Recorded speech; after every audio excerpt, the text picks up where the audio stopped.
তো এবার থেকে অ্যান্টার্কটিকা আর আইসল্যান্ড এই দুটো জায়গাতেও মশা পাওয়া শুরু হয়ে গেছে, যেখানে পৃথিবীতে সব জায়গায় মশা থাকলে এই দুটো জায়গায় ছিল না। একটা লোক প্রথমে মশা দেখে অবাক হয়ে গিয়ে মশাটাকে নিয়ে পরীক্ষা করতে দিয়ে সেটা জানতে পেরেছে ওটা মশা। সো বাঙালিরা ভালো করে মশার কাণ্ড কারখানা জানে, কিন্তু মশার কামড়ের থেকে মানুষের অনেক কিছুর ভয় চলে গেল। ডেঙ্গির ভয়টা এখনও যায়নি।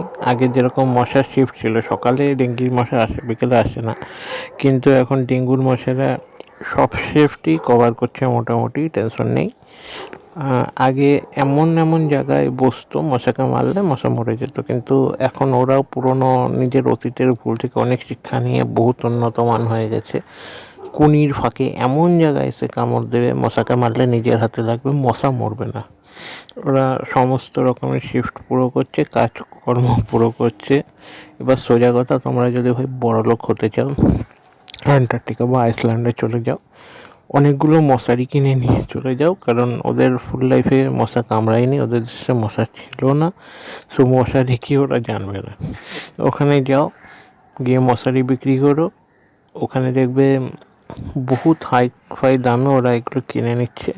সো তুমিও লাল হয়ে যাবে কিছুটা টাকার গরমে আর কিছুটা মশার কামড়ে।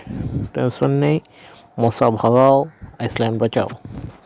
তো সবাই মিলে আইসল্যান্ড যাও মশার কামড় থেকে বাঁচতে। তো এই ক্ষেত্রে এবার থেকে বাই বাই। কলকাতা তো আর লন্ডন হলো না, আইসল্যান্ড অন্য কলকাতা তৈরি হবে মনে হচ্ছে। ওখানে টিএমসির নেতাদের পাঠিয়েলো, বিজেপিদের, সিপিএমদেরও, সবাই মিলে মশার আন্দোলন করতে বলো, দেশটা বেঁচে যাবে। বাই বাই, নেক্সট ভিডিওতে দেখা হবে।